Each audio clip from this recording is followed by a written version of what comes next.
Welcome everyone to this virtual event by Health Tech Hub Copenhagen. Our topic today is clinical evaluation under MDD and MDR, setting the stage for your clinical investigation. But before we get started with the agenda, I'll go over some of the practicalities. First of all, this event is being recorded. For this and other reasons, we ask you to please have your microphone and camera turned off during the session. If you have any questions, feel welcome to ask them in the chat as we go along. There will be Q&A sessions along the way, and at the end, we'll have another Q&A session. But don't hesitate to ask questions as they come to mind and as we go along. Our guest today is Helene Quie from Qmed. She will go through this important topic of MDD and MDR after a quick introduction to Health Tech Hub Copenhagen by Valentine Bichon. Over to you, Valentine.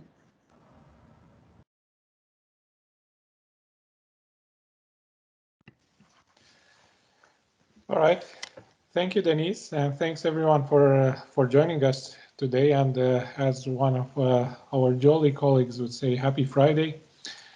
Health Tech Hub Copenhagen, we're a commercially minded organization, but we are a non-profit and one that is where it is today, in great part because of the support from our fantastic partners, and we would like to thank them for the support and the investment, both in time, in confidence, and financial that they have given us for the past 2 years.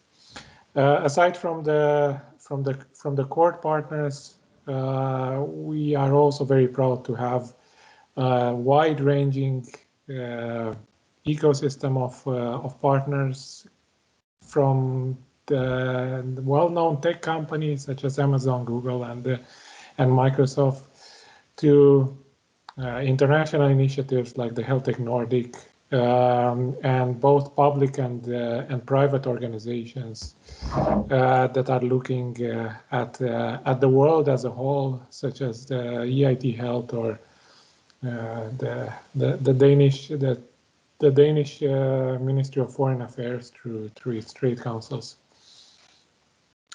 Now, what do we do, and what is that support for?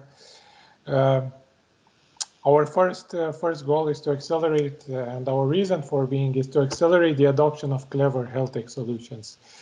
As both Jesper, my partner, and I, having the background both from tech but also working on in health organizations, we have noticed a big gap between the discussions that take place in the healthcare environment and what is actually felt and used in the healthcare environment, and that gap was way bigger than we liked it to be. One of the positive things that came out of this terrible pandemic has been that gap has shortened a little bit.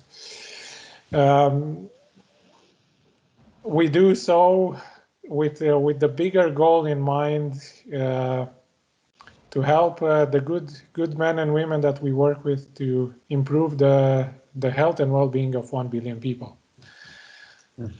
We have a number of quite impressive, we're fairly selective, and we have a number of quite impressive members.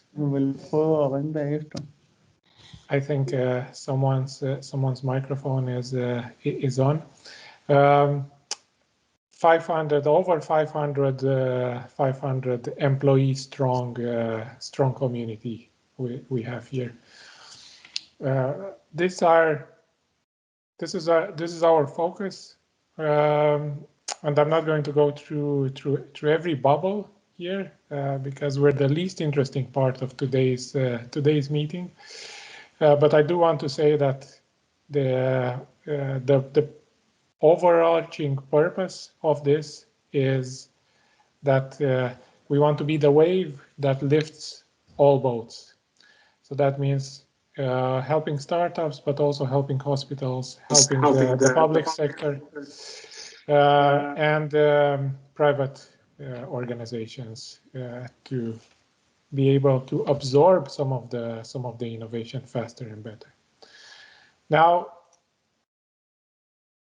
coming to today's subject, why are we doing this? It's because regulation and MDD and MDR are essential for right now for every health tech company that is either further along the way or is just starting to be built.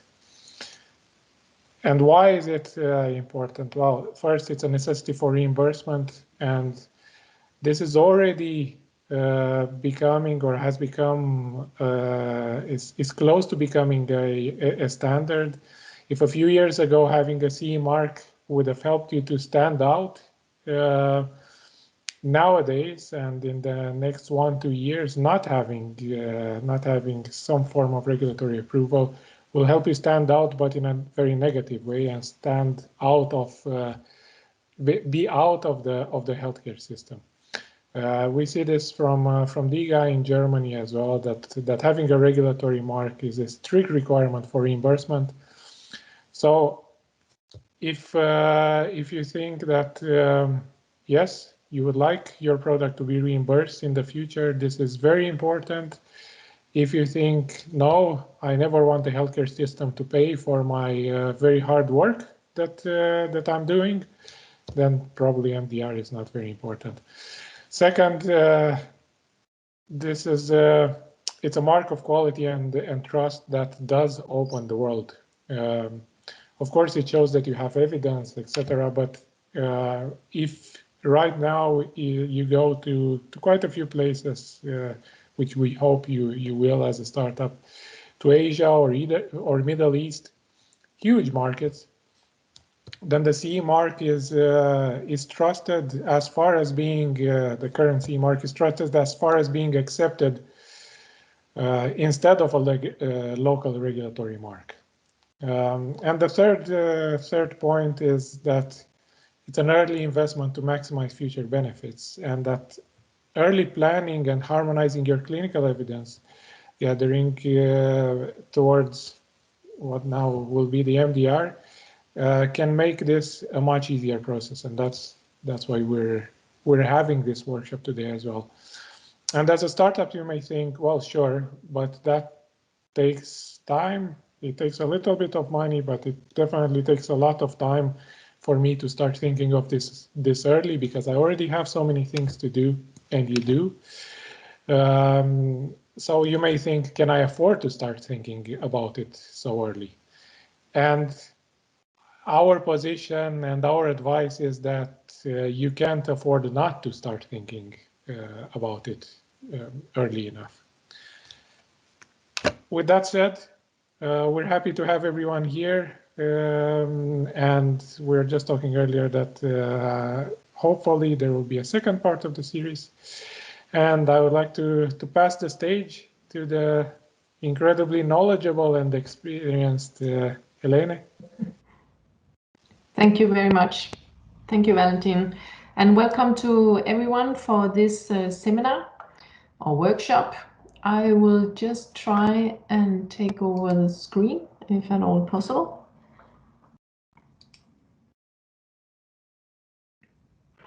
So let me know if you can see my slides. It's working. It's working. Fantastic. And let me get it in presentation mode. Here we go. So just to introduce myself first before we get started, my name is Helene Quie, and I am a medical device specialist, I would call myself, and been working with medical devices since I graduated in '95.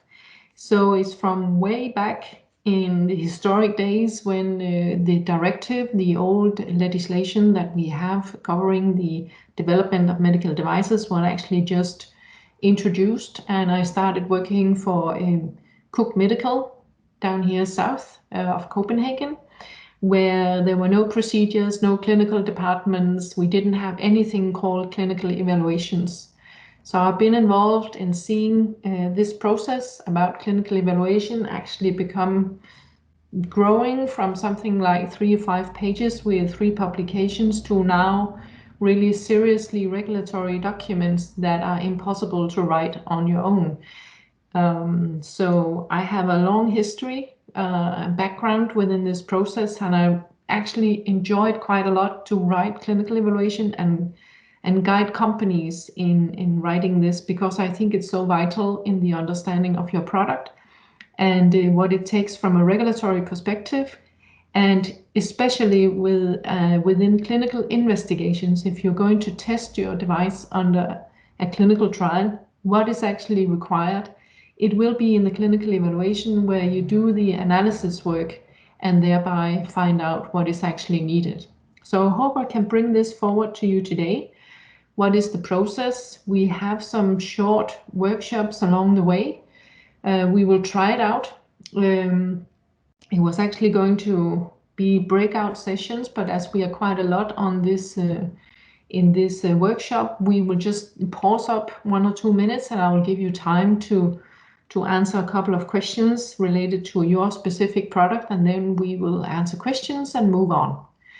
And as always, I have a lot of slides, and as I mentioned just before we started out, that as always, I overestimated, whatever it is, the topic, and we probably will have a session where we dive into running a clinical investigation under the MDR. So today I will focus on the processes during the clinical evaluation, the changes from the MDD to the MDR, what to keep an eye out for, how to work with it, and how to run the process doing a clinical evaluation, the way that the guideline and the regulation, the way that I read it, is proposing this.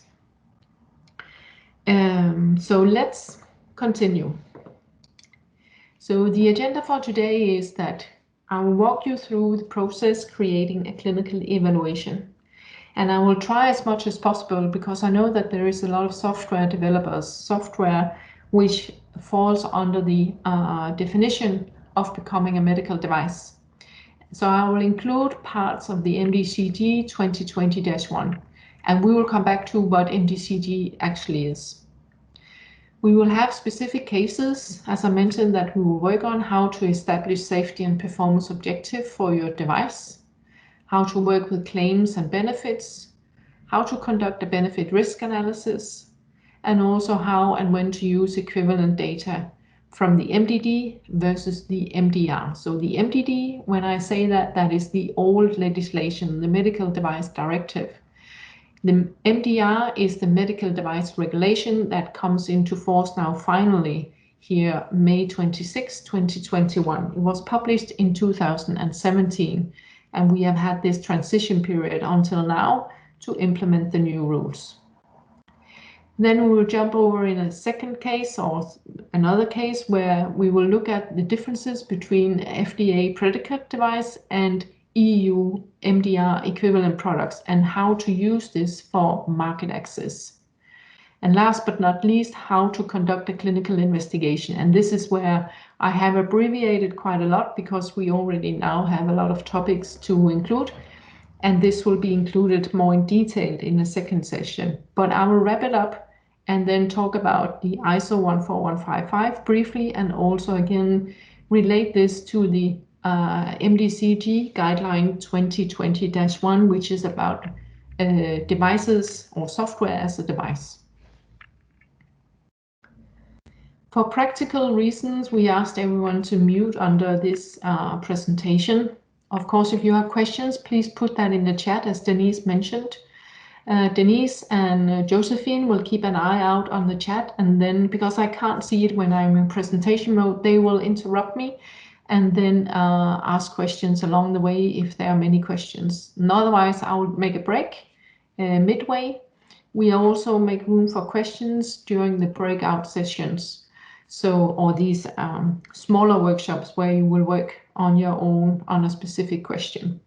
So right after these questions, I will ask if there are any questions. So feel free then to jump up with any questions you might have.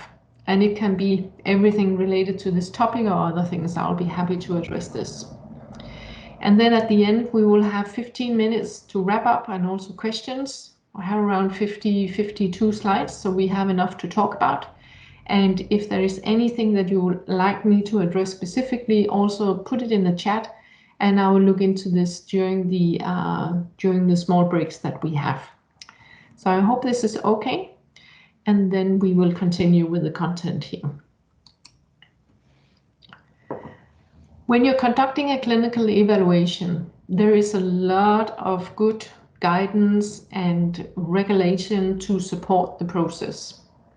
In the old days, so when I say the old days, this is before the MDR, we had very briefly in the Medical Device Directive, we had 1 page and very sporadic sentences about the clinical evaluation process in the regulation, so no guidance whatsoever.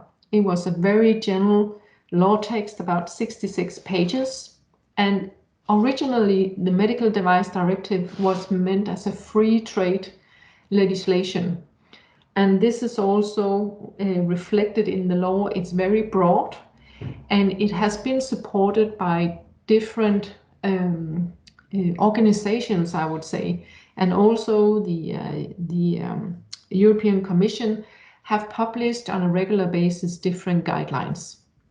So we have to support us on this. We had on the directive the Qmed guidelines, which are originating from the European Commission. So there is a specific one which are related, and it's mentioned here with a link where you can find all the guidelines, and the 2.7/1 is the one which are specific related to clinical evaluation. So we use that for many, many years as the support for us when we were writing clinical evaluations. Now with the new regulation, the European Commission was very unhappy about that they had different sources. There were also a worldwide international organization who were also publishing guidelines. And we have the ISO standardization organization in Switzerland that gathered people of certain interest to publish ISO standards within specific fields. So you have both ISO standards within, we have the 13485, which is about design control and is harmonized throughout the world. Design control in developing medical devices. We also have the ISO standard 14155 to conduct clinical investigations. And we also have specific product ISO standards. So there is a standard for developing heart valves. There are for resuscitators. So there are different guidelines, ISO guidelines, standards supporting the development of products.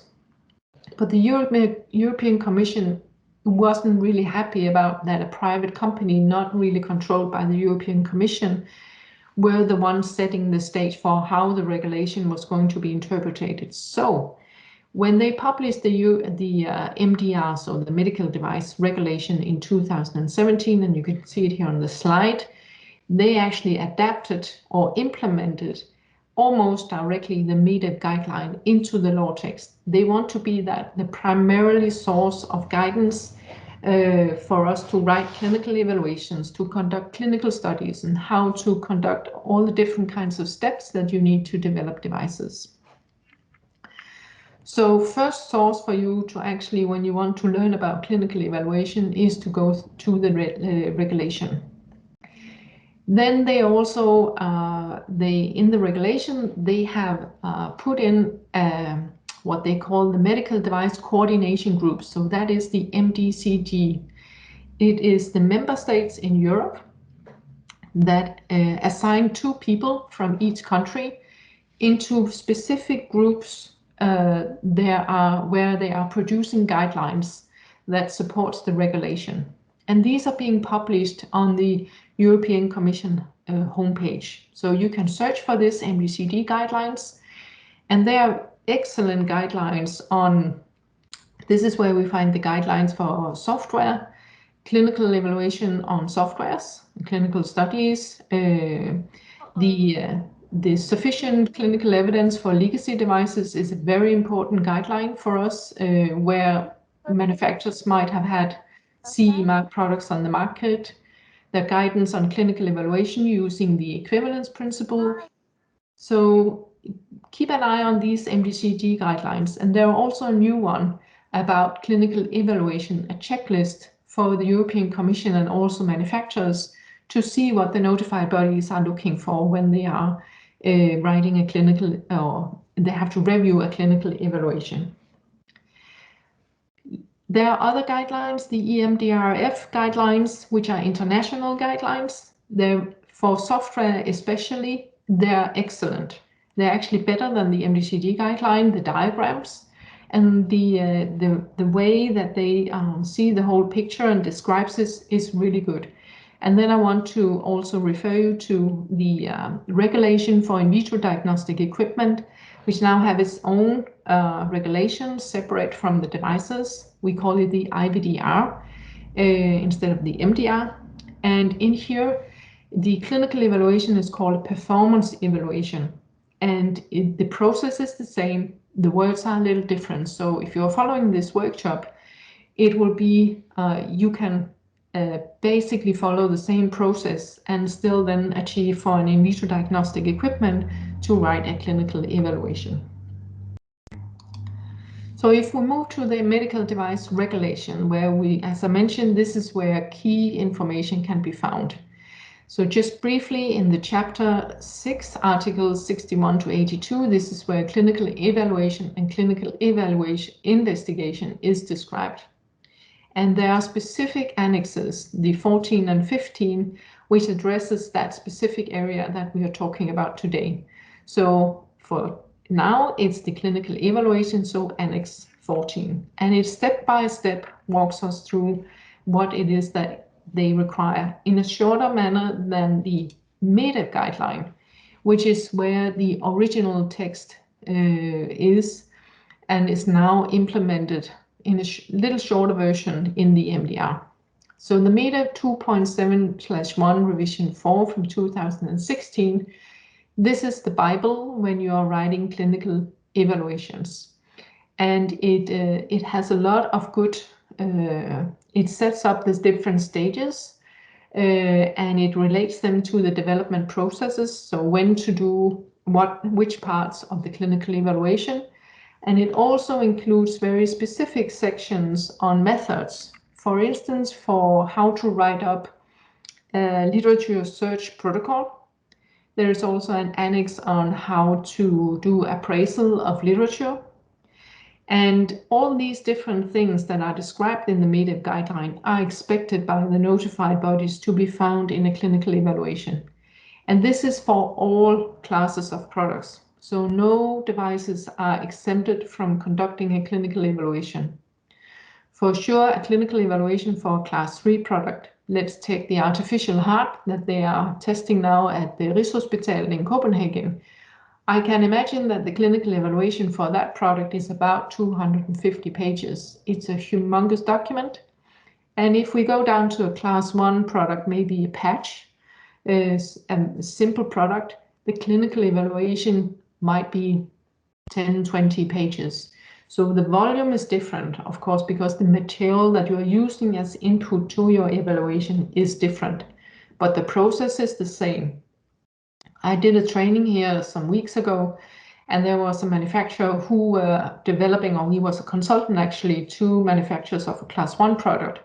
And he was sitting really scratching his head because he was told by the notified body when they delivered in their clinical evaluation that please go and redo this because you have not followed the MDD standard and the medical device regulation. So they will push back if you don't follow this process. So keep this in mind. So jumping into some definitions just to be sure what a clinical evaluation actually means. It's stated in the MDR in the definition section, article 2.44. Clinical evaluation means a systematic and planned process to continuously generate, collect, analyze and assess the clinical data pertaining to a device in order to verify safety and performance, including clinical benefits of the device when used as intended by the manufacturer. Very easy. This is what we have to do. So there are a couple of key words here. First of all, clinical evaluation is a process, and it's systematic and it's planned. So it's part of your development plan actually for your product. When to update your clinical evaluation, when to have certain stages of your clinical evaluation ready to be able to move on to the next stage in your development process. It's systematic, so it means also that you have processes, procedures in place to support this process. It doesn't have to be very complicated and very fancy, but you need to have it implemented into your normal development procedures, basically. It's a parallel path to the development.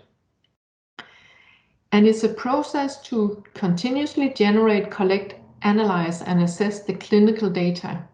So you have to describe how you generate the data, how you're collecting these, how you analyze it, and assess the clinical data. So all of these 4 or 5 points, they would need to be addressed specifically throughout the report. So you have to refer all the time, keep a thread to the definition here, that this is what you would have to do: generate, collect, analyze, and assess.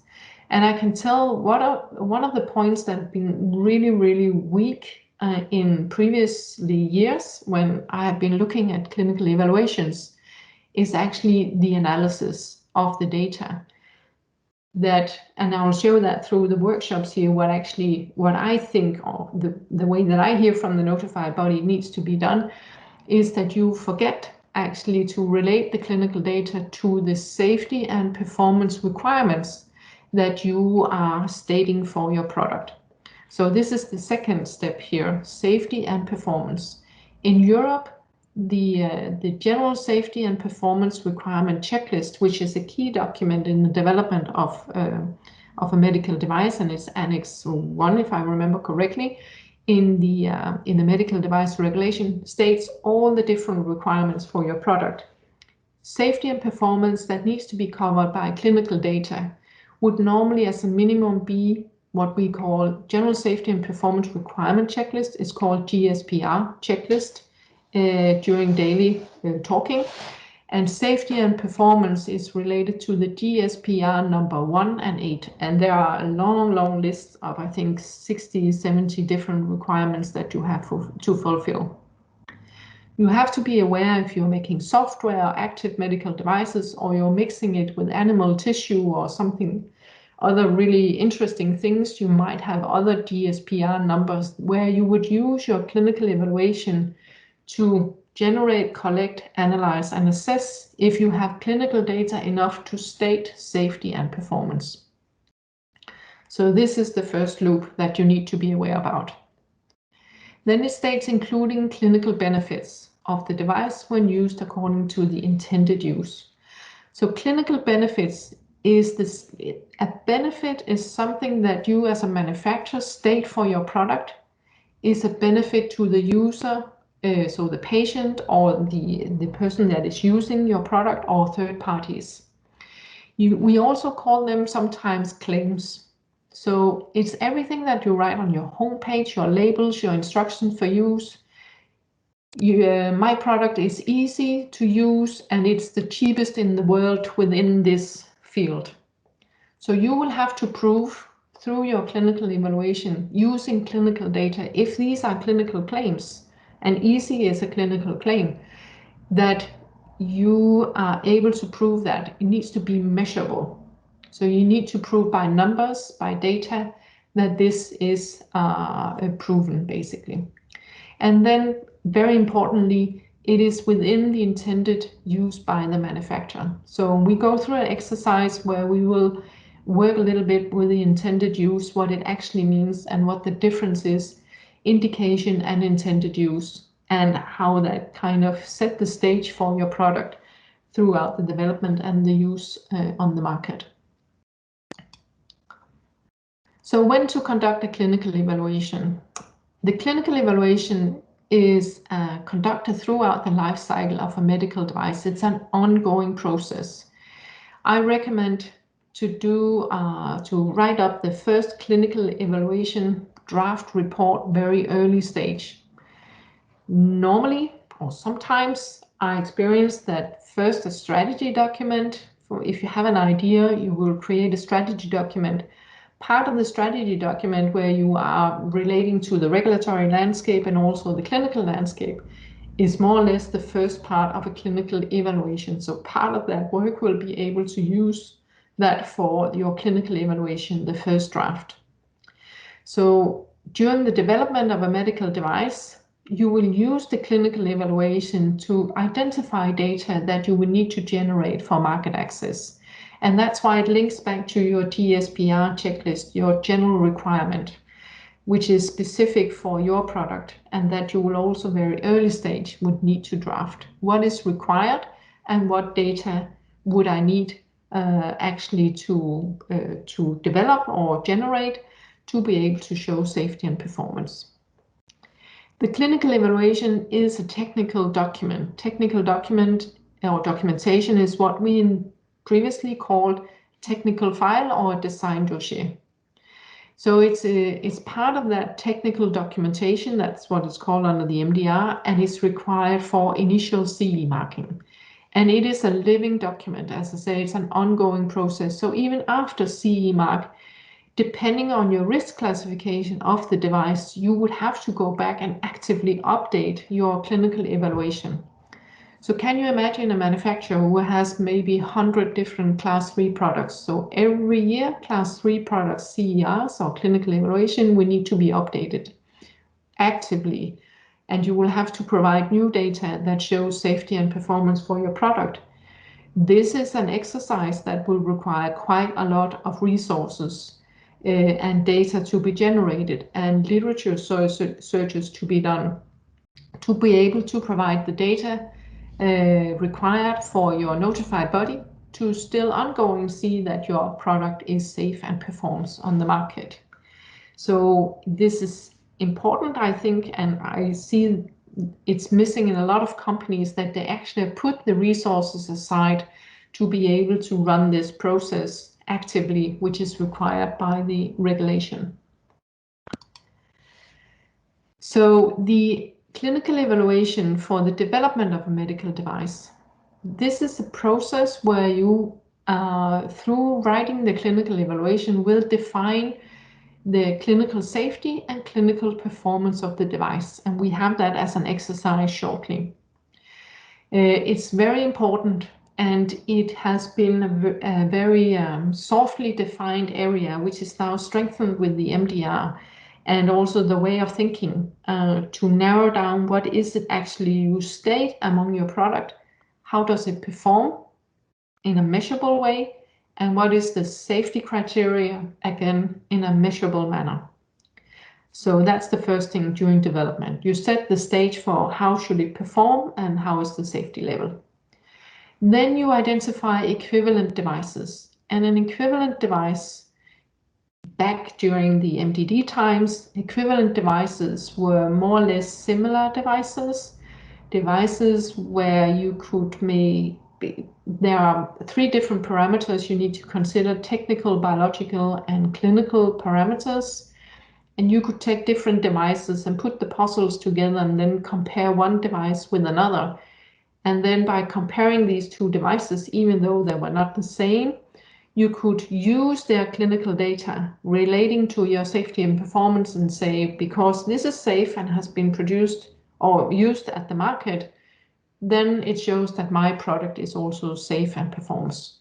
So this is what the equivalence principle actually means.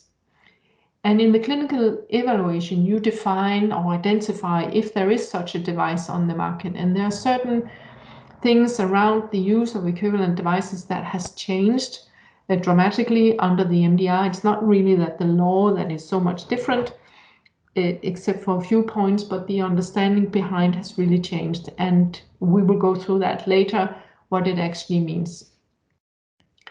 Then again, you define along the way which data still needs to be generated, whether you need a clinical investigation or you are able to actually prove safety and performance with the data that you have available, either from equivalent devices or from previous investigations from your own.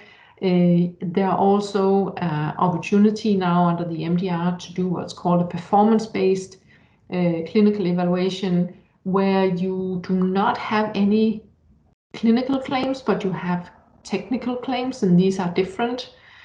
So a clinical claim is like your device can be used for a certain clinical purpose, but there might be technical claims like for instance, like you have for MRI machines or other really technical where there's no real clinical benefit behind, or you don't state any clinical claims around the product. You will be able to make a performance-based clinical evaluation where you are only proving safety and performance using your verification test and your in-house validation, excluding clinical investigations. If you are in a need of a clinical investigation to create data to support your clinical evaluation, you can also, from your evaluation process, identify the design of your clinical investigation. So you will use the history behind for similar product or equivalent products. How did they do studies? The notified bodies will most likely require a similar study. If the product is CE marked on the European market, you will be able to use that directly. The expectation for the level of the investigation will be the same. Then the clinical evaluation for initial CE marking, again, is to assess the conformity. Conformity means that you conform with the general safety and performance requirement, which when it is fulfilled will lead to CE mark. So that is the process behind the CE marking. It documents if there is sufficient clinical evidence to show safety and performance. This is key. And then it also identifies residual risk, uncertainties, or unanswered question that needs to be addressed during a post-market surveillance program. So meaning after CE mark, are there certain things that I will need to look after, either during normal post-market surveillance activities like vigilance that you would have to do, but there could be other activities that you would do. And it will also be if you set up, for instance, post-market clinical follow-up studies, which is more emphasized under the MDR regulation, that you will, this is an active activity. It's a proactive activity that you would initiate.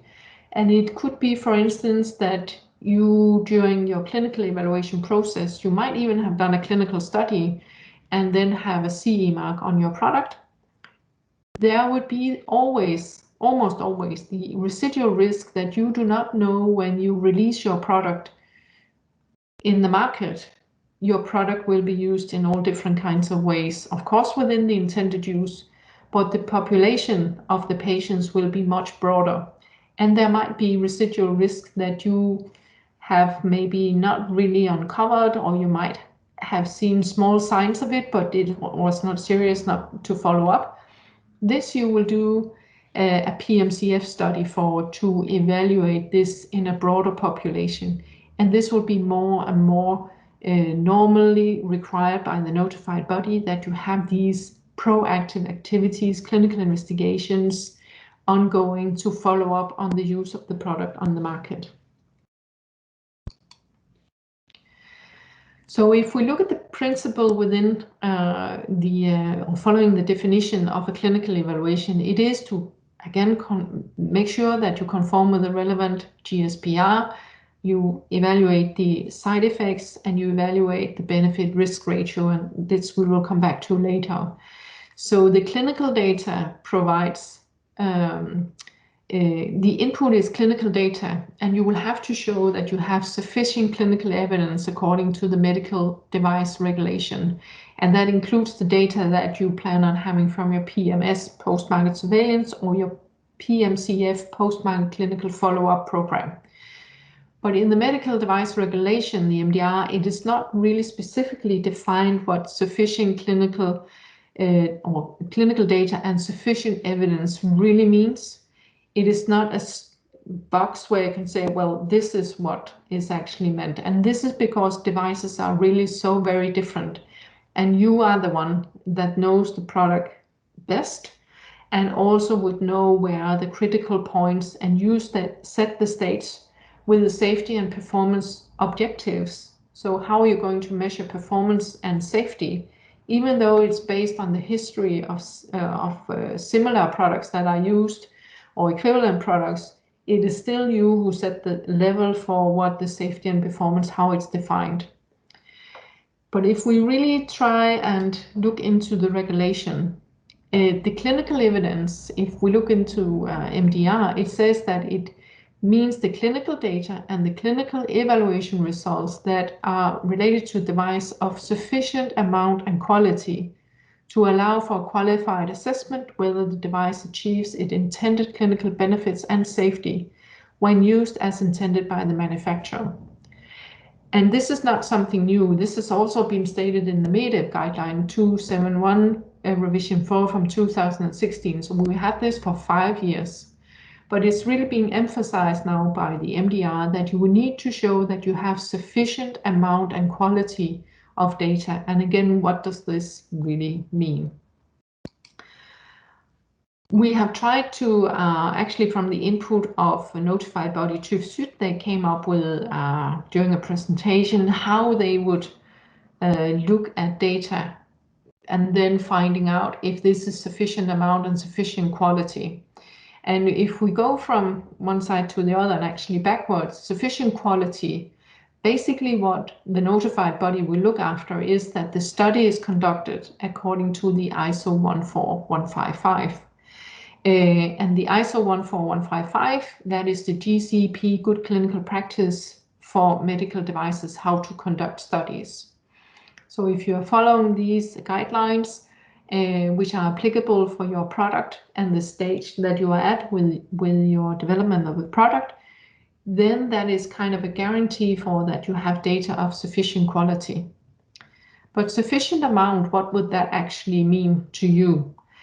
There are a few points here, and I mark them with stars, where we will try and go through that through a couple of smaller workshops, single-man workshops, just to try and see if you get a good understanding of what it means. Sufficient amount will mean that you have data within the intended use of your product, all indications and all target groups. It also means that you have covered your claims. Remember, notified body will check your homepage, your instructions for use, your leaflets, and everything that you state, which are clinical related claims, and also the technical claims for that matter, but with clinical evidence, you will have to have data. So claims are measurable, and this you have to have aligned very strictly, and we will go through that, a couple of tools that you will be able to use for this process.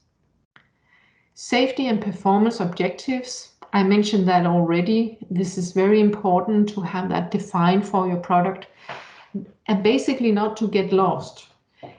Try and see from the state of the art, so the history, the standard of care with this type of product or within this intended use and indication for use, what is the level of safety and performance which will be required, because you will need that also when you will have to do your benefit risk analysis later on to find out is this product actually in good balance with how my safety and performance parameters are coming out.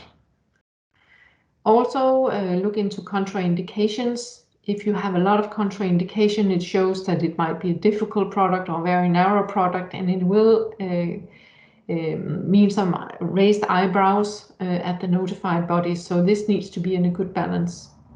And funny enough, a sufficient amount also means that you actually have data for the device of concern, so relevant data to support your product.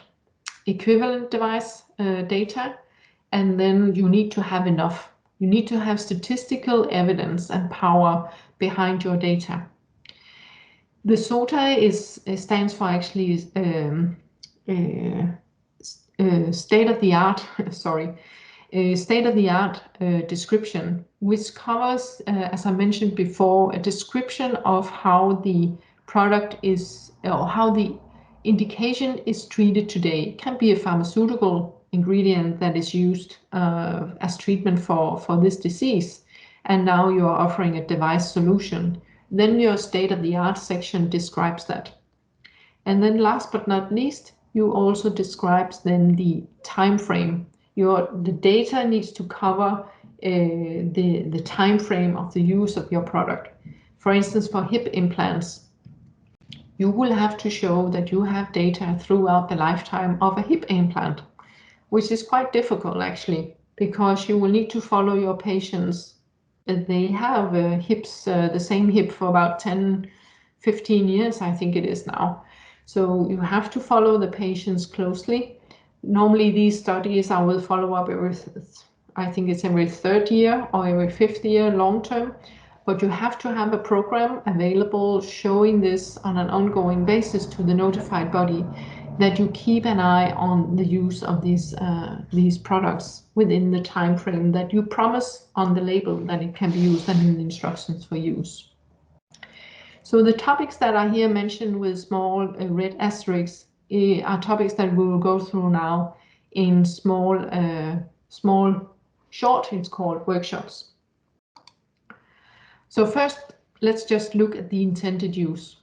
In the Article 2 in the MDR, they are defining the intended purpose. It's the same as the intended use. I have no idea why they use different wording for this. We all use this word, the intended use, for a product. And it's the top level statement when you are developing your technical documentation. The intended use is the same as the intended purpose, and it's the use for which a device is intended according to the data supplied by the manufacturer on the label, in the instruction for use, or in promotional or sales material as a statement or statements, and as specified by the manufacturer in the clinical evaluation. So when you write your clinical evaluation, you will have to have these documents available or start constructing these. So there is a link between your clinical evaluation and the instructions for use labels, and the intended purpose needs to be the same. So it is how you're going to use the product. So it's I will ask you to describe the intended use of a product as it's described in some of your design specification, if you are so far. And if you're not so far, just work with your ideas, but let's just first jump to the indication for use. So this is the intended purpose. Remember, this is how you describe that your product is supposed to be used. Intended use. Indication for use. It arises from the intended purpose, so indication for use, and describe the disease or condition of the device that the device will diagnose, treat, prevent, cure, or mitigate. That includes a description of the target patient population and specification of the anatomic size and duration for the use of the device. So this is taken directly from the law text and the guidelines. So when you're writing you now have the intended use, you specify that, how am I going to use the product? Now the indication for use is which patients are this product being used for, how it will be used for diagnosing, treating, preventing, curing, mitigating, and so on for the specific target population. So these are points that very early stage is included in your strategy document, but will be moved directly over in your clinical evaluation and then linked to your label, for instance, your label documentation. If we do a specific example and then try to look at it, the intended use, we go back to that. You have to be aware that there's, you can do write intended use in many different ways. We normally say that you can make a very general intended use, and you can also write a very specific intended use. I have an example here with an introducer sheet. This is a product which has been on the market since the 60s, when the interventional radiology was invented. And interventional radiology is when you use the arteries and the veins as access to different organs or to the vessel itself without doing open surgery, and you are able to operate through the vessels on different organs. So for instance, for patients with a myocardial infarction, you will use this introducer sheet, which is here on the slide, to be able to open up the vessel through a small puncture in the vessel, a needle. You puncture the vessel, the skin and the vessel. You introduce a small thread, what we call a guide wire, and then over the guide wire, we introduce this sheet with the black kind of catheter inside or outside. So the blue one is inside the black one, and then you run that over, or you introduce that into the vessel over the guide wire, and then you remove the guide wire and you remove the blue part, and then you have open access. You have a working channel to the vessel, and it's a magnificent little tool that's being used in millions every day. But for these introducer sheets, they can be all different kinds of classifications, so low-risk class and high-risk class products, depending on how long these introducers are and where they end, maybe in the very central circulation, and thereby become high-risk class products. But for these products, you can have both. I looked up into some of the manufacturers of introducer sheets that I know, and some have very general intended use. So an example is introduction of catheters in the vasculature. So this is a good one. It's very general. There are no limitations. You can whatever, you just need to make a hole in the vasculature, and then, but you also have to prove that, right?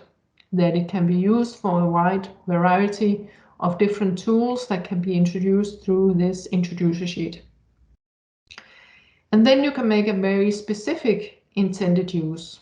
So it could be, for instance, introduction of a cardiovascular catheter in one of the coronary arteries to position a guide wire, enabling blinded balloon angioplasty procedure in pre-hospital setting by emergency care, taking in patients with acute myocardial infarction. And I apologize the spelling mistakes here. But this, I really put it on the edge, and this doesn't exist anywhere. I just did this fictures basically. But this is to draft up a very specific intended use for the same product. So you can play around with the intended use, and when you do that, and you can do that through the clinical evaluation procedure, you will actually have to, when you then try to find the clinical data that you have available for the different possible intended use that you might like the first one, not so much the second one, but you might have to find a compromise in the middle to be able to generate the data which are required to show that this product is safe and performs. So I hope this makes a little sense. So the intended use is how the product is going to be used. So as an example, introducer sheets, introduction of catheters in the vasculature. That is an intended use. And the indication for use, just to specify that for these products, could be for patients that are in that need an interventional procedure. And then you can specify it maybe for cardiology patients if there are a specific sheet for that. And there are also specific introducer sheets for placing maybe pacemaker leads. You know, if you have a pacemaker, you have certain wires to make sure that your heart is beating in the right way. There are specific introducer sheets developed for that. And then this will also be specified both in the intended use and in the indication for use.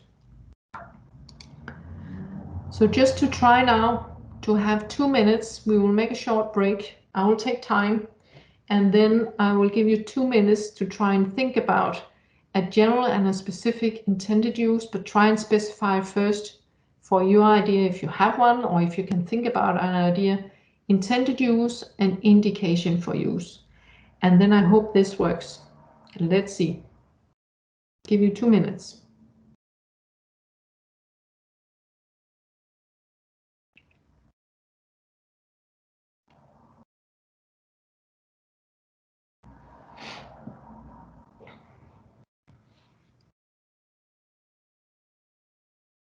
And in the meantime, I will look for questions.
So now the 2 minutes actually has passed.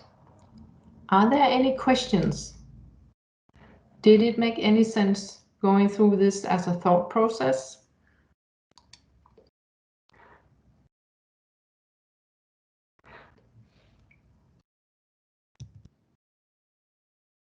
I can give it a go. Yeah, I think it definitely makes sense to try to structure it around that.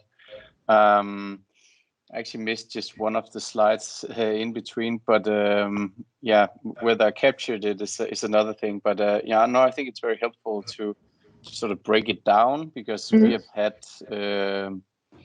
for one of the products that we are working on, have probably had a much sort of broader description of it. So I think it's very, very valuable. Yeah. And remember this, to play around with different statements. Don't fix on a certain thing or intended use and indication for use too early. You might need to go back and, you know, if it's too difficult to then fulfill your safety and performance objectives, you might have to go back and then address it again and redo it. So, yeah. But kind of put it on the wall as this is what we decided right now, and let's play around with it, and then go back to it again and say it didn't work, it was too narrow or too broad, or so that's very important, because we cannot see in Europe, unfortunately. It's not that easy to come to see the products that are approved on the European market that we would like to lean up against the similar products, what intended and indication for use they have. If you don't have the instructions for use, for instance, that's the only place that you can actually see what the competitors or other companies has. And it can be that also that you are working with a pharmaceutical treatment as your SOTA, your state-of-the-art treatment, standard of care. So it can be a little difficult, but remember that it's a balance and that you can work with it. Don't fix it too early. No, and I think what we did is actually we shaped them according to the clinical evidence that we know we will get in. So we basically tried to do that. We started broadly and then we shaped it. Very good point. Good. So let's move on. So that was the intended use and the indication for use. Now we talked a lot about the claims. And the claims have been kind of a little neglected under the MDD. And I think really the MDR with the regulation there has put a focus with a specific article telling us, do not say anything about the product which you cannot support with data. So you have technical claims and you have clinical claims. And we are specifically interested in the clinical claims here. And I would encourage you to go to Article 7. And there are also requirements in the GSPR, so General Safety and Performance Requirement Checklist, where it actually tells you go and check, cross-reference that you have data to support your claims. The reason, of course, is that you are not allowed to give false impression about the use of your product in the diagnosed functions or properties of your product that it doesn't have. So it makes good sense. So how to do this? Well, if you go back to the introducer sheet, I really like this very simple product. There are almost always from the marketing and sales people a wish to tell very good stories about your product. And it's always a little, not a fist fight, but a good discussion to find the right level, because marketing and sales needs to understand that every time that they claim a new thing, you as a clinical or regulatory person will have to go and find these clinical data. So what you have to discuss is, compared to the state of the art and within your intended use and indication for use, what other claims or benefits would you like to be able to state for your product? And for the introducer sheets, again, I copied out a text where some of these are actually clinical claims. For the introducer sheet, it says, advanced introducers available for placement of permanent pacing leads. So that's the first thing. And catheters. So you are able to, on a clinical setting, to place pacing leads and catheters through this sheet. It offers exceptional insertion, smooth lead movement, high kink resistance, and exceptional peeling performance, even in complex lesion. So some of these you can actually verify. These are technical claims. So you can show technically a smooth lead movement in some anatomic model, high kink resistance. There are ISO standards for how much you can bend. You need to bend your catheters without like it kind of breaks. But you have here also a clinical claim saying that it's exceptional peeling performance even in complex conditions. So there are special features with some of these sheets. They have a peeling sheet that helps you introduce these introducer sheets into the vessels. And you can have patients with very curly arteries, and that's what's called complex conditions. There are some anatomic models that can kind of mimic that or simulate that, but you are not able to show that in every complex condition, more or less you are able to put in this introducer sheet. So under the MDR stating this, there are a couple of points, a couple of the claims here that are clinical related that you will need to show, you might need to show through collection of clinical data. There are other really funny claim statements, and that is especially when I work with startup companies, sometimes they're very enthusiastic, and I've just made an example here which I took directly from a CEO that I talked with some years ago, and it was not an introducer sheet, but he said, we offer the world's best, and then the product, and now we say introducer sheet. Well, if you state that on your homepage, you have to show it. You have to show that you are the world's best. So don't do that, because that will take you millions of crowns or dollars to show that. There are also often statements that use words like easy and intuitive, and then you are actually over in more usability related items that are not tested on the clinical in clinical environment, but where you will have to show easy is something that you can measure during your easy and intuitive are things that you can collect data for during a usability study. So it's still under simulated use, but using these words will have to be proven. And for US, for instance, where you will have to do, they have very strict requirement for the usability studies that needs to be done. You have to have users, at least 15, that go in and evaluate if your product, if this introducer sheet is easy and intuitive to use, and define that. What do you mean by easy and intuitive? And then you have the whole discussion with marketing and sales and also the engineers. What does it actually mean to have an easy and intuitive to use product? So be very careful about the words that you are using. At very early stage in your clinical evaluation, try and list what it is that you would actually need to show. And that's where I have this little table. I have borrowed it from one of my good competitors, Qmed. They've showed this at a previous presentation, but I think it's marvelous. And I know some of my clients are using this, and also good friends and colleagues. It is to keep track on what are we actually stating, and then really to keep people by their ears and fix at it. So you have your product, you can have this overview for a lot of different products, and you would have the specific documents that you have looked at. So here's just stated an example, and then you simply list the unique claims. So you give them each a number, and then you write out the different claims. So for instance, here you have a self-adhesive cement specifically formulated for excellent handling properties and easy cleanup. So this, they have the objective evidence is here, and verification and validation test PD 01011 example. And very importantly, because we want to know if we have to go out and do clinical studies to verify, to validate these claims, and here it's stated no.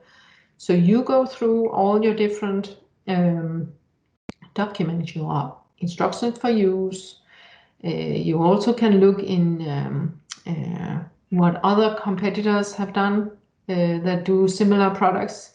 What are they stating around their product? What do you need to tell around your product to be able to sell the product? So it's also necessary to have claims, but you just need to be very stringent on keeping track on the claims.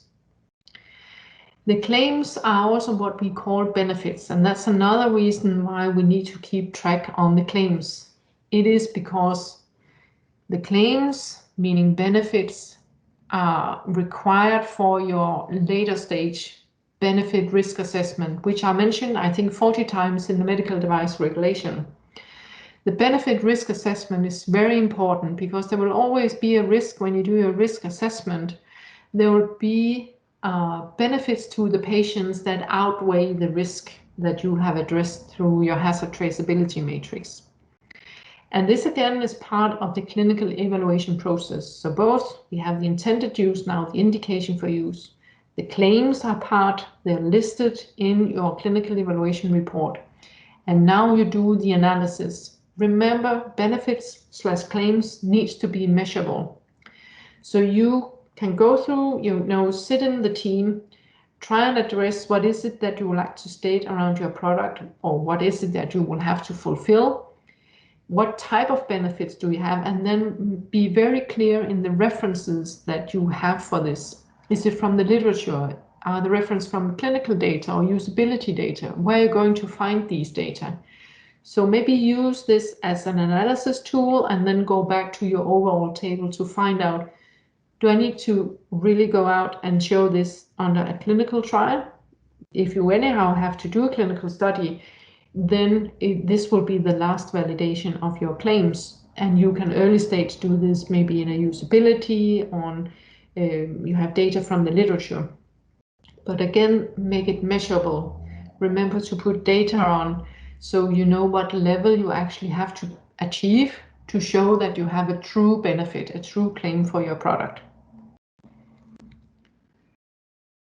So this is the exercise where you need to kind of tie everything together in regards to the claims / the benefits, because you, as I say, you have to relate that to the clinical risk, and you need to show that the benefits to the patients, the measurable impact on health, including the size of benefits to patients, probability, and the duration, outweigh the severity with number and rate of harmful events, probability, and also duration. So this is the trick, right? Not too much, not too little. And there will always be risk. There is nothing, I don't think I have ever seen a device where there were no risk to the patients, actually. But you have to show in this analysis and make it very concrete, measurable with numbers. And it's really difficult. I think it's difficult. I've been doing this for 25 years, and I can see in the audience there are people I know that are also doing this analysis, and it is damn difficult. And the really difficult part here is to keep an eye on that this is not kind of crawling in another direction all of a sudden, that the wording and the testing are not aligned to the risk that you have identified, but also the clinical benefits that you know from your state-of-the-art or your usability test or whatever that you would like to emphasize. So the next little workshop here is to try. Use 2 minutes again. Try and see if you can identify by using the previous slides, and I hope you received them. See if you can, for your concept, define if there are claims. There will always be. And try and list them such that you have the claims and then cross out, will these be verified through a test, or will you have to go to clinical validation to obtain the data to show this? So I will leave you for 2 minutes and then we will come back.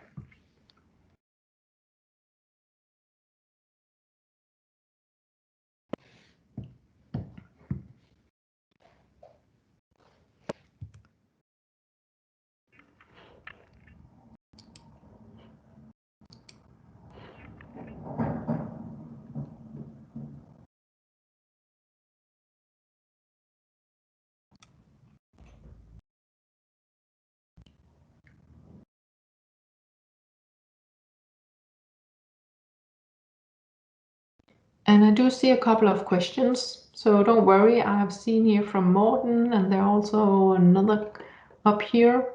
I will address these, and we will have, I think we are slide 20 something, so halfway. Let's do a little longer question and answer session here, and after the next workshop, and then we will move on.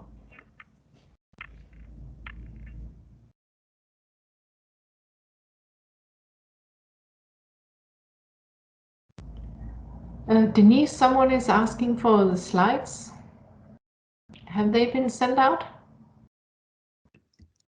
The slides have not been sent out yet.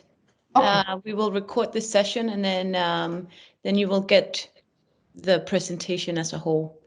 Okay. But not the slides, like the ones that you're presenting now. Okay, sorry about that.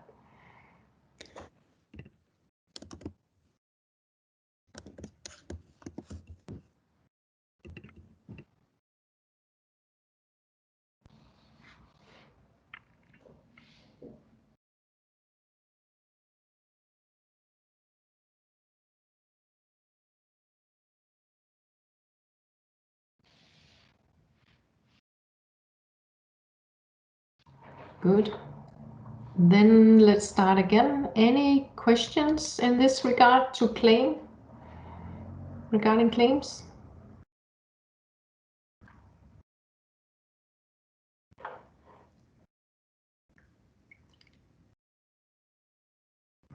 Otherwise, let me continue. I have a question, Helen. Yes.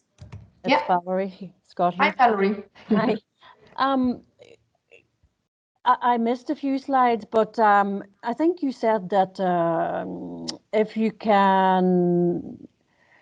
can prove your claims through other means, yes, except for for a clinical study, then that is still possible, even with the MDR. Yes, that's possible. So, if be it through animal studies or in vitro testing, if you can prove that the product does A, B, and C, then clinical data isn't necessary? Yeah, and you should be careful here. It depends on really how you phrase the claim. So I work a lot with companies to rephrase their claims so they do not become like clinical endpoints in a clinical study. For some claims you can do it. For other claims, you can't. You just have to go through. So it really depends on what you're stating. But there is room for, rephrasing such that you avoid clinical studies. But of course, you cannot then say, well, this works in patients. So that's the backside, right? So really the claims where you have to state this works in these type of patients for this kind of indication, you would have to have clinical data. Right. Okay, thank you. Welcome. Good. Then I will jump on to state of the art. So state of the art is a term that I used several times now during the presentation. And basically, this is in the old days with the technical files, the clinical evaluation supporting the technical files under MDD. This was just a very short sentence saying this is interventional cardiology procedures, blah, blah, blah. Not very precise. Oh, back again. Today, state of the art, due to several reasons in the MDR, for instance, that the equivalence principle more or less has disappeared. The state of the art is the section where it describes how is this treatment or diagnosed being treated today, and then it's more or less a very solid description of that disease, and the products that you state is similar to your products, not equivalence, but similar. There are differences in the biological, technical, and clinical aspects that you have. And this is where you find background for your safety and performance objectives that you would need to specify. And we will go to that really shortly. It is sometimes mixed a little bit with medical standard of care, but it is more or less the same. So it's just to make sure that you understand that there are different words for this section, but it is now a section that I would ask a medical writer to support my writing of that. And I, for instance, have started using a software to be sure that I can do this analysis of the literature in a solid manner. So it's not depending on the risk classification, of course, but the higher the risk, the more likely you will get pushback on this section than your state-of-the-art section where you describe medical standard of care is not solid enough, and it almost looked like a meta-analysis, which is it's not for everyone to do that. You have to have certain skills.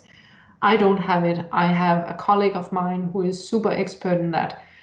Also, based on the parameters that I give her, are able to go through the literature and really specify that for different patient populations, different age group, different surgical methods, and then take my safety and performance objectives that I really would like to have and see how that is reflected in the state-of-the-art section. It's not that easy anymore. So just to make you aware that this is something that takes some time.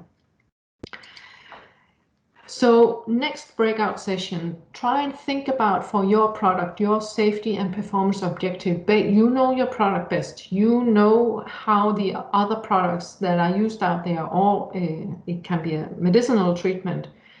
How is the safety and performance for this type of patient? Can you use your state-of-the-art section right now to determine the safety and performance objective?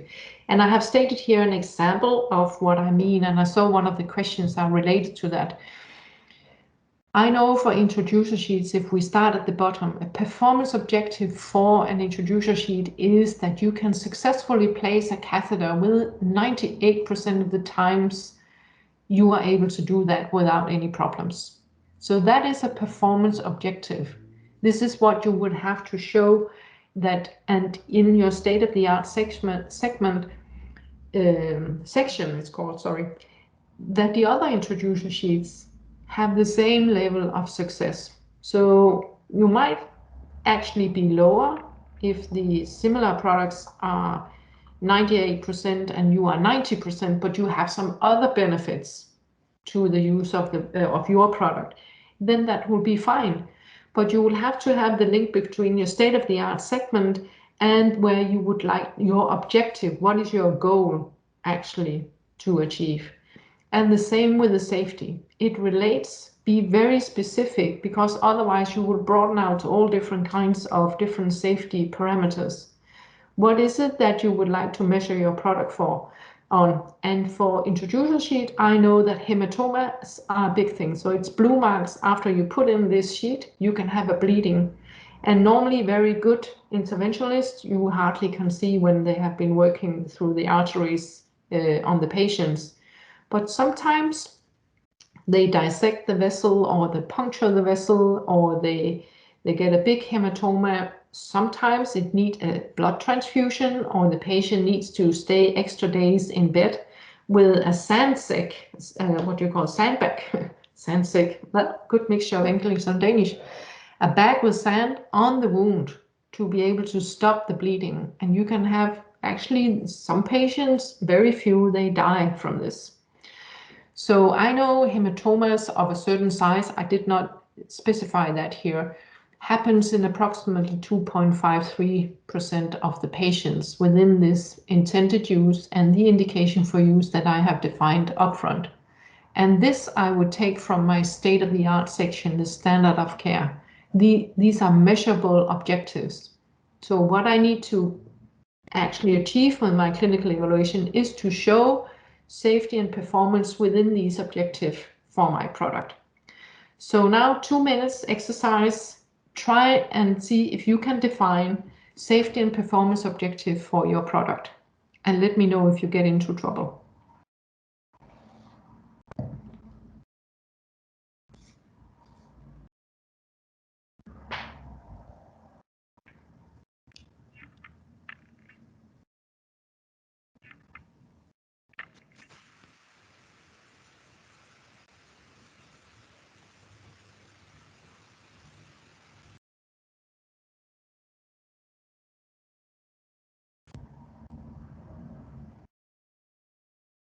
And just a comment, remember in Europe, we only have to show performance and not that your product is effective.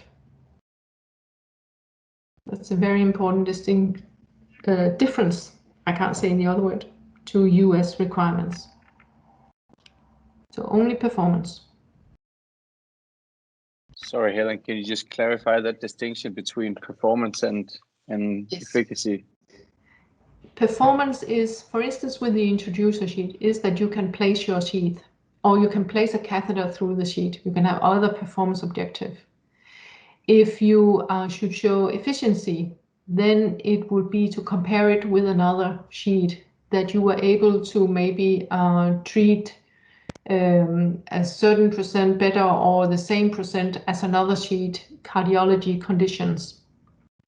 Or I have a client that are where it's a device and the performance is improved. It's improved image quality, but you could also say efficiency will be that it's actually rubbish what I'm saying here. It's an efficiency. So when you're comparing with something else, then you are able to show that you are better than something else. With performance, you really is down to the functionality. Are you able to place your device? Are you able to, with a certain percentage of success? It's normally success criteria. Criteria. Okay, and so we're working in digital health, so it's a little bit, the distinction is maybe a little bit less clear. Yeah. But just also to be clear, that because in terms of our clinical claims, we would need to show efficacy to them. That's the purpose of our clinical trials. Mm-hmm.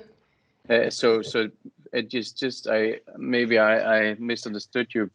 But you said in Europe we only needed to prove performance, but not efficacy.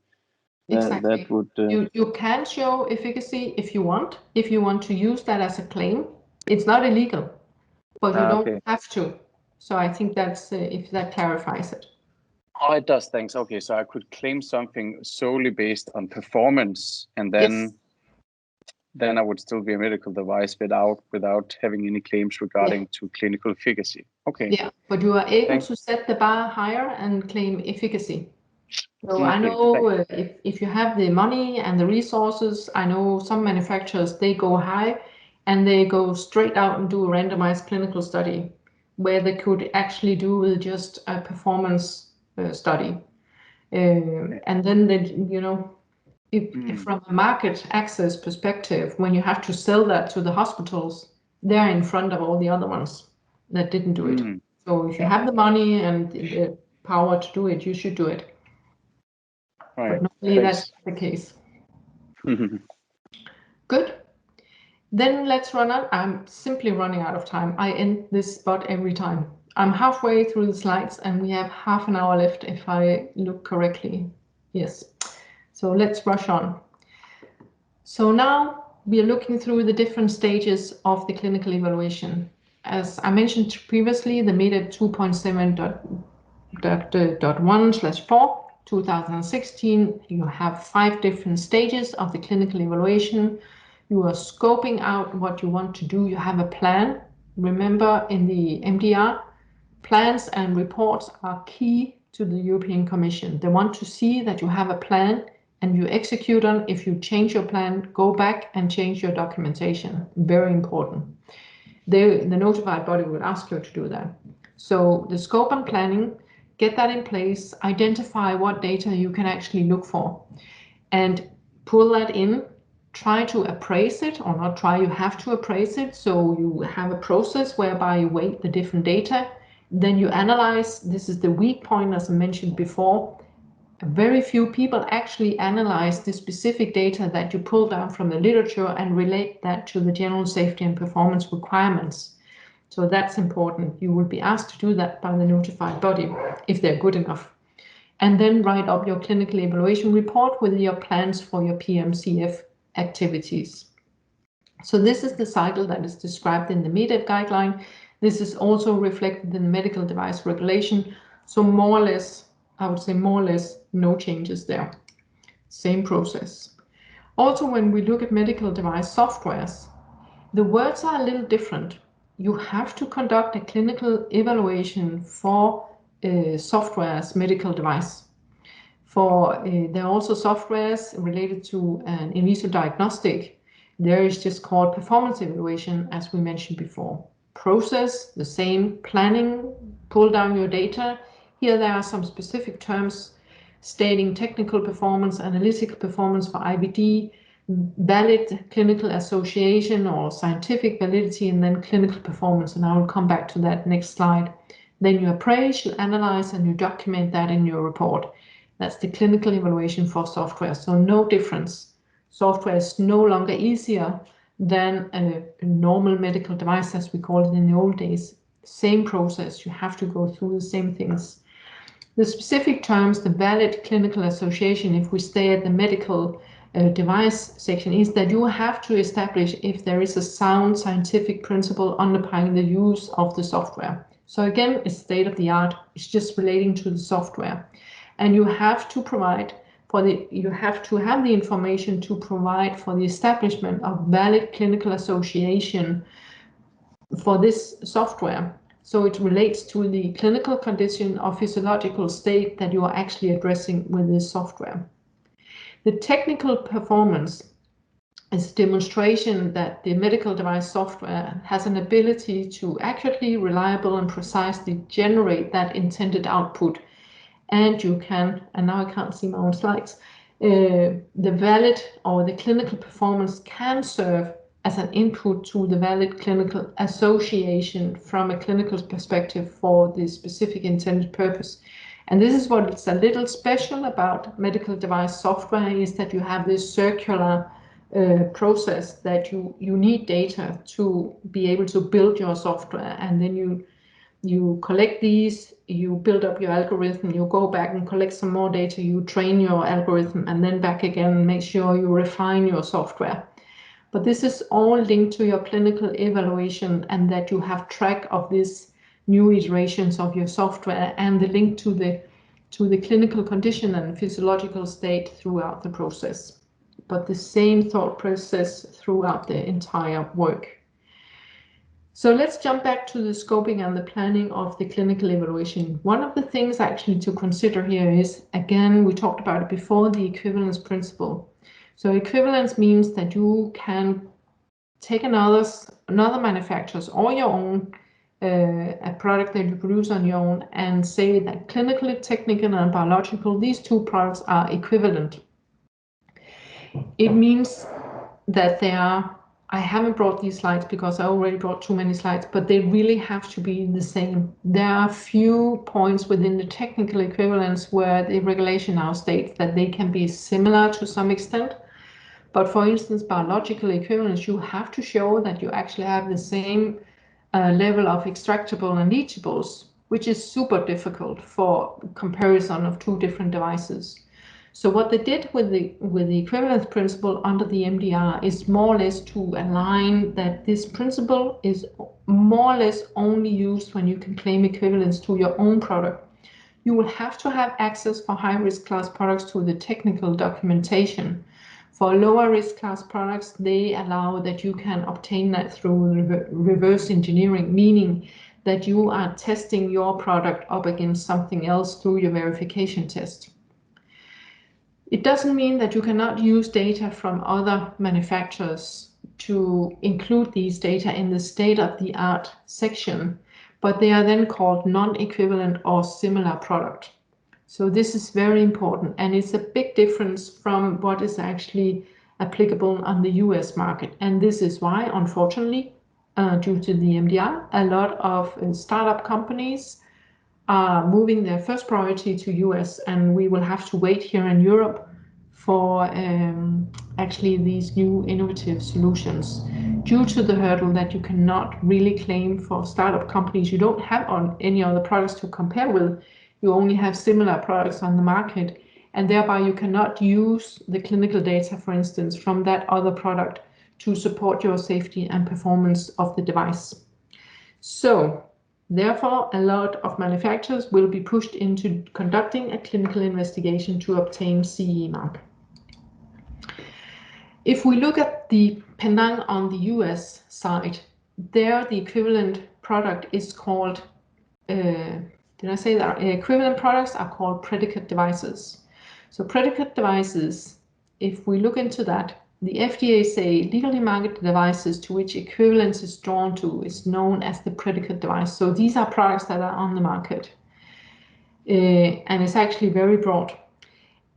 A claim of substantial equivalence does not mean that the device must be identical. So here you can use products that are similar, but you will have to state that they have the same intended use, design, energy used or delivered, materials, performance, safety, effectiveness.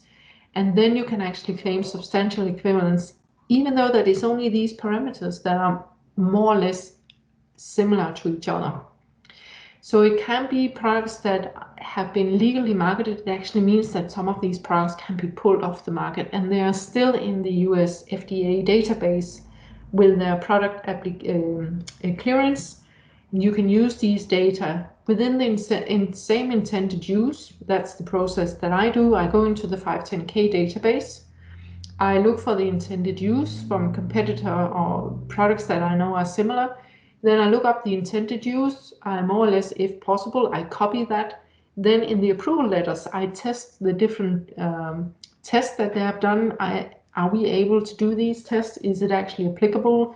If I'm really in doubt, I submit a Q-Sub to the FDA and ask them, is this really a valuable a way to get the approval through the FDA US? So this is one of the openings that you have to really get early, not early, it's still difficult, but earlier market access than going through the European MDR. So keep that in mind. FDA is really, really very open-minded compared to the European notified bodies. Open-minded, really encourage. I've heard that they call startup companies and ask if they would be interested in having conversation with the FDA, which is really surprising. We don't have that here in Europe. It's a little more filled with bumps on the road. So please remember that when you set up your strategy to look through the US market, how actually to maybe obtain that earlier than the European market access. Clinical evaluation plan, as I say, this is the scoping of the project. Under the MDR, this is some notified bodies would like to have that as a specific document, separate, Some notified bodies don't care. They like to have maybe just a clinical evaluation plan and report in one document.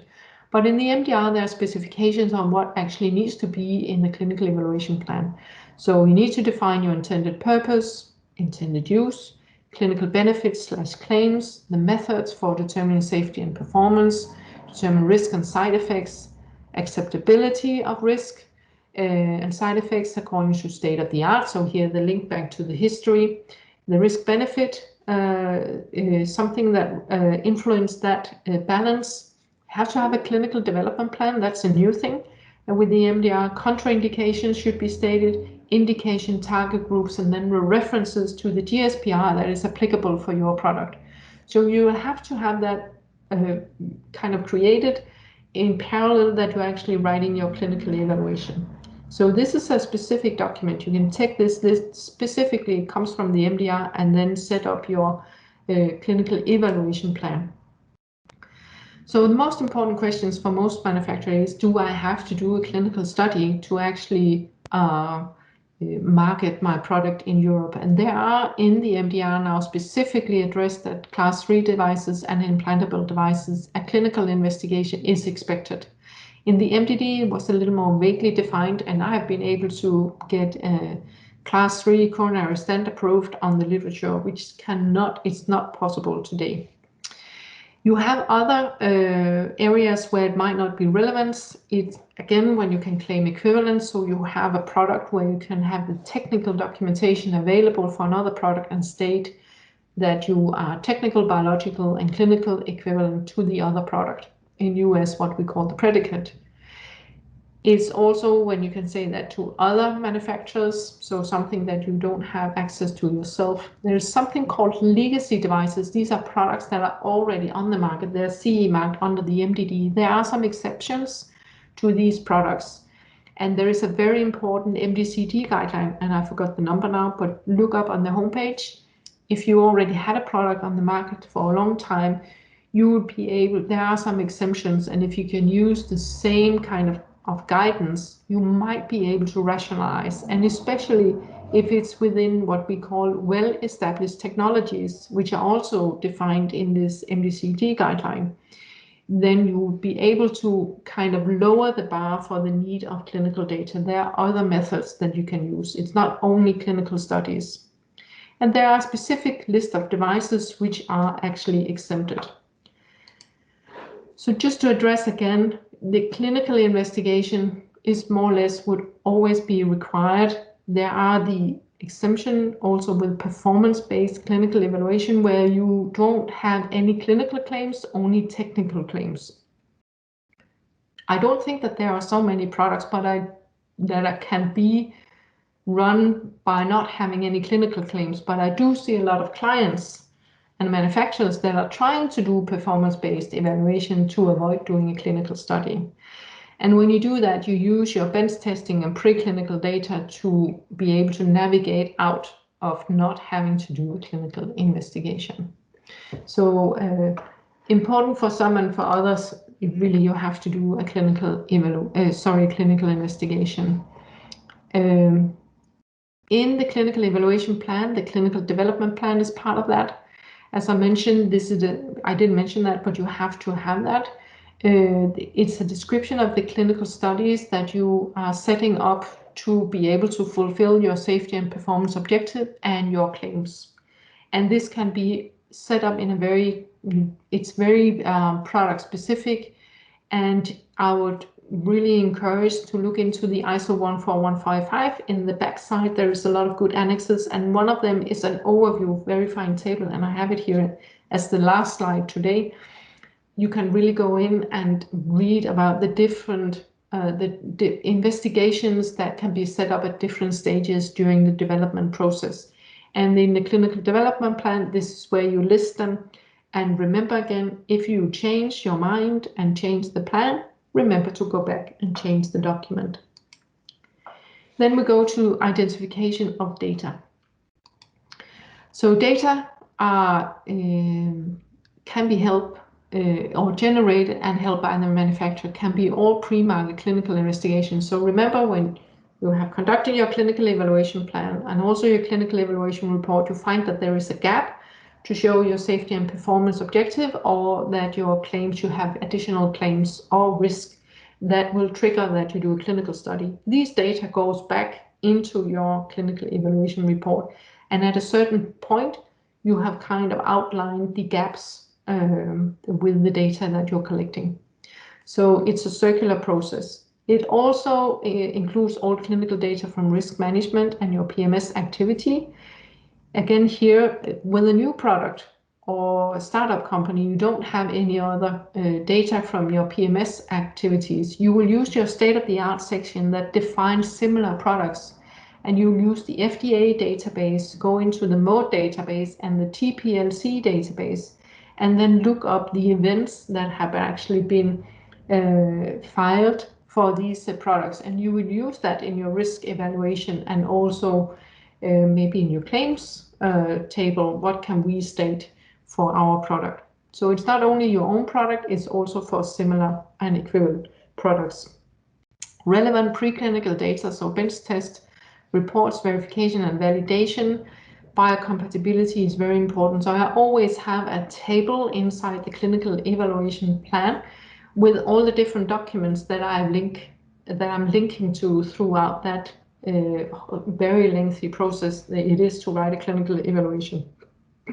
And as an evaluator, which is called in the regulation, the ones who are writing the clinical evaluation, they're called evaluators, they need to have access to all these data. So you have to show, maybe for the notified body, they can ask, did everyone have access to relevant data? And you have to show some kind of space electronically where you have saved all these data. So you can show that you have all had the same data available. So data retrieved from the literature, I think we all know that it's clinical data relevant for the device under investigation from equivalent devices, and also data to establish current state of the art. So description of the medical condition, treatment alternatives, background information on the clinical risk and benefits associated with the treatment. The literature should identify all favorable and unfavorable data. Don't try to squeeze articles or anything under the table. You have to have clear searches where all the hits that have been found. You take some of them, you don't want to look at these, and those you want to look at. And this whole calculation spreadsheet needs to add up, and you will have to show the notified body that you have track of all the hits from your searches, if they've been excluded or included, and why you have excluded these. You have to include several searches. I've always been questioned if I only have one search been asked for that from the client. This is not enough. You have to search from different angles to try and obtain as much knowledge within this field as possible. And you need a protocol and report. You can use the Appendix A4 and A5 in the Equvalence Guideline, how to build up a search protocol and report. This needs to be included in the clinical evaluation. So sources of the literature, we know PubMed. We also have other databases like Embase, Cochrane, and their new Google Scholar and their ClinTrial.gov, which are really good places to look for data. It can also be internet searches. It doesn't matter. I will just keep these separate, and non-published data, and also citations that you'll find through other scientific publications. Just as I mentioned, just keep these separate. So the clean searches that you have the hits from that, and then you internet search and non-published data and so on. And this is very individual from company to company what they look for. The literature search protocol includes both background and the objective, sources of data with justification, and then the methods. The notified body will go back and try and re-establish your searches and are expecting to find the same number of hits as you are doing. So there's sometimes some problems with the databases because they are updated overnight, that there can be a little discrepancy, but otherwise it should be one-to-one what you have done and what the notified body can actually achieve. So now the appraisal. The appraisal is a technique, and it's the method of appraisal is defined in the literature review protocol. So you have to make sure you describe your method for the quality control measures of your searches. So how have you cleaned out duplicates, for instance? Are there certain criteria or methods that you have used to identify your safety and performance objectives and endpoints? So the process that I normally would do is that I sometimes have very large searches. I describe point by point what I've done to come from 1,000 hits and down to maybe 50 articles that I will review. And some of it is really hardcore, going after safety and performance objectives in the abstracts, looking specifically for that to find valid hits and something which is possible to comprehend, but it still originates from the searches. You have to identify the information and evaluate the methodological quality and scientific validity of the information. This is a very important point, and it's linked back to the guidelines for clinical evaluation. You have to determine the relevance of the information, and you systematically weight the contribution of the data. So there are different methods in the MDR guideline in the Annex 7, I think it is. If I remember correctly, there are specific methods that you can use, ask questions for the individual articles. And that by that you can actually pull out the most important articles. And this is documented in your appraisal plan and also report. And I'm rushing on to the analysis of clinical data just to allow you enough time for questions. I'm almost there. I mentioned this before. A very important section of the clinical evaluation is to make a link between your objectives, the data that you have collected. It's the literature, it's your clinical data, it can be all other data. You will have your GSPR requirement, and you will have to then analyze how these data are supporting your GSPR, maybe just 1 and 8 for software. I think number, is it 13 or 15, which is also relevant, and there are, if you have heart valves with animal tissue, it is, I forgot the number. So make sure you have your GSPR listed out, what data actually supports these different requirements. It's a very comprehensive analysis text, and you have to relate that specifically for how clinical performance and safety is defined according to its intended use. And you have to use a sound method, make a comprehensive analysis, and determine, again, if clinical investigations are necessary prior to CE certification, or is it enough or almost enough, and then you can set up some PMCF activities to kind of supplement the data that you have available. So this is key. Sounds very simple. It's really difficult. So yeah, it requires a little rehearsal. The last point that I want to make here for the clinical evaluation is you have to have a plan for your PMCF activities. And next slide is about the different methods. So you have to have two different things in your PMCF plan, which is both part of your clinical evaluation, but it's also part of your ongoing PMS plan. So there is a split here how the PMCF fits into the kind of regulation. You need to have general methods and procedures described for your PMCF activities. So it's such a gathering of clinical experience, feedback from users, etc. And then specific methods. These are studies that you're conducting specifically for this product. And this you will have to describe in a plan. Again, remember, when you make plans, these can change. If you change them, go back and then revise your plans. We have specific or non-specific methods, or active or reactive methods, to collect data to support our post-market surveillance program or our PMCF activities. If we look at active methods, they can be planned customer surveys, user feedback, focus groups, experience with similar products, prospective and retrospective post-market clinical investigations or study, and so on. Extended clinical investigations. You might have collected data for CE marking, and then you decide together with a notified body, well, we will follow them for 2 more years just to make sure that we have a broader safety profile. This is a way to collect PMCF data.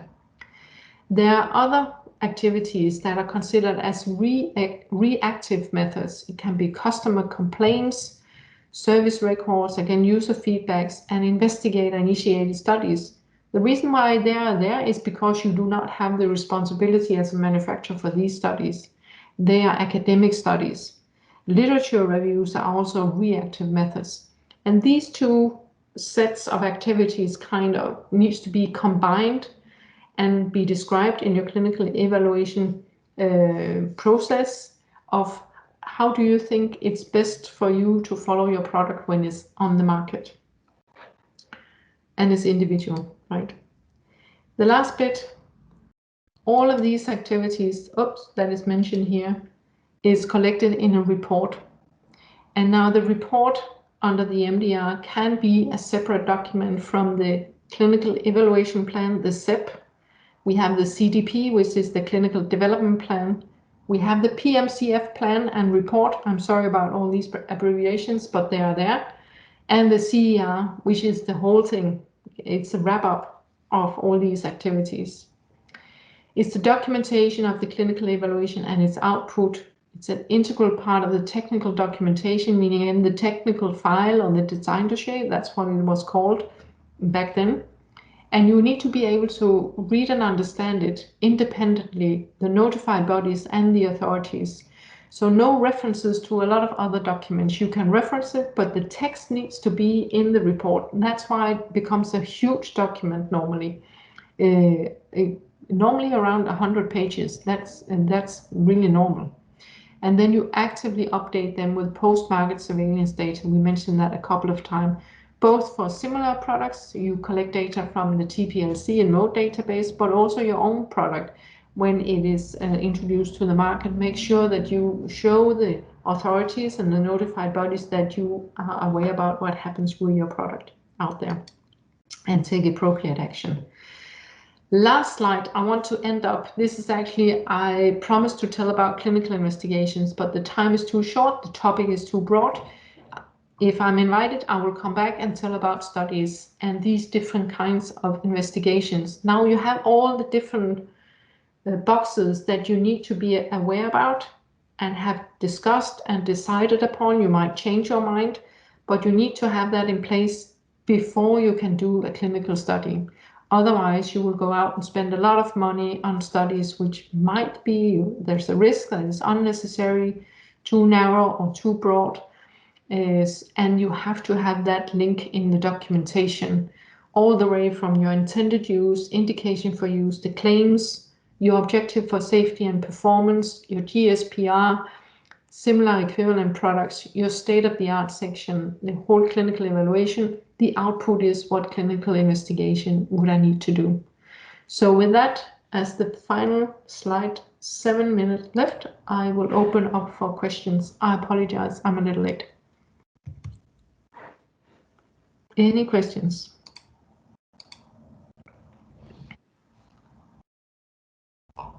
Well, thank you. Thank you, Helene. I think there were some questions along the way. I don't know if you feel that they have been answered. Otherwise, I have collected some of them here. Octavia asks, if the manufacturer of a device type 2B or 3 only focuses on technical claims, does the manufacturer need to provide clinical evidence for CE approval or safety and performance on bench test and preclinical, in vitro and cadaver tests are enough to apply for CE? If you don't have need for clinical claims, it's very unusual, but you can do it. It's a twist of your word, but you cannot claim anything clinical, any clinical benefit. You can show by verification test, bench test, preclinical cadaver test, that you have enough data for CE marking, yes. And there are products out there like monitors, like MRI machines, ECG machines, not the electrodes, but the actual box. That is, you don't have any, normally not any clinical claims there. So I hope that answered the question. And we have a question. Simon left the conversation, but he asked, will you touch upon the different performance evidence requirements for class 1 versus 2 if they are different? Also, in terms of equivalence, is it true that even under MDD until May, the rules for MDR applies? Yeah, there are two questions here. For class 1 versus class 2, basically the performance, you set the performance objective. So it's up to you to set the level. Even for class 1, you can set the level high, and then you will need a lot of data to support that.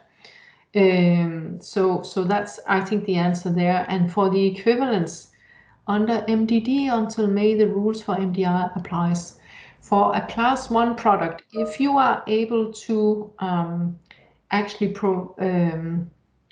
provide the data needed for the MDR for products that are still class 1, remember there is a lot of products that, especially software, that moves from class 1 to a higher risk class under the MDR, then you are actually able to stay under the MDR using equivalence data if you have access to the technical data. So it's the MDR rules that apply, and then in the grace period continue under the MDD certificate. And there was a question in the chat right now. Is clinical evaluation needed for class 2A product intended for monitoring purposes? For all medical devices, yes, a clinical evaluation is required. But again, if it's a monitor and you don't have clinical claims, you might be able to do a performance evaluation. So yeah, it's called performance-based clinical evaluation. All right, I think that's all we have time for today. But as you mentioned, you would like to come back, and you are very much welcome. I think we've had a good turnout today, and great questions. So thank you so much for spending the afternoon with us. And thank you for inviting me. To the next time. I can see that someone has their hand raised, but I think, Matthew, we're going to have to save it for next time to respect everyone's time. And we look forward to welcoming in everyone again. And thank you, Helene. We're very happy for having you today. Yeah, thank you very much. It's a pleasure. Yeah, thank you. And for anyone interested, next week we have an Expanding Abroad event with the Trade Council and the Ministry of Foreign Affairs in Denmark. So if you're looking to expanding beyond the borders of Denmark, please sign up for that as well. And until then, have a nice weekend, everyone. Same. Have a nice weekend. Bye. Bye.